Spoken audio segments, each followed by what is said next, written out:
قربانی کے ذریعے ایصال ثواب کرنے کے احکام۔ جب کوئی شخص کسی دوسرے کو ثواب پہنچانے کی غرض سے قربانی کرتا ہے تو یہ قربانی دراصل اس شخص کی طرف سے نفلی شمار ہوتی ہے اور اس کا ثواب دوسروں کو پہنچتا ہے۔ اس لیے اگر نفلی قربانی کر کے اس کا ثواب ایک شخص کو پہنچانا چاہے تو بھی درست ہے، اور اگر اس کا ثواب کئی لوگوں کو پہنچانا چاہے تب بھی درست ہے۔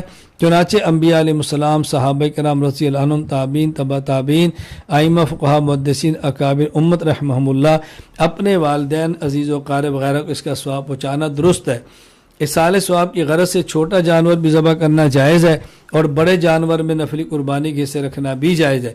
چند افراد مل کر اگر کسی کو ایصال ثواب کرنا چاہیں تو کر سکتے ہیں، لیکن طریقہ کار یہ ہو کہ تمام افراد اپنے اپنے پیسے ایک شخص کی ملکیت کریں اور وہ شخص قربانی کرے، اور جن کو ایصال ثواب کرنا ہو انہیں ایصال ثواب کر دیں۔ چونکہ یہ قربانی نفلی ہوتی ہے اس لیے اس کا گوشت عام قربانی کی طرح ہوتا ہے، خود بھی کھایا جا سکتا ہے اور دوسروں کو بھی کھلایا جا سکتا ہے۔ قربانی کے ایام، اوقات اور قضاء کے احکام۔ قربانی کے 3 دن ہیں، 10، 11، 12 ذو الحج، لیکن افضل دن 10 ذو الحج کا ہے، پھر 11، پھر 12 ذو الحج کا۔ قربانی کا وقت 10 ذو الحج کی طلوع فجر سے شروع ہو جاتا ہے اور 12 ذو الحج کے غروب آفتاب پر ختم ہو جاتا ہے۔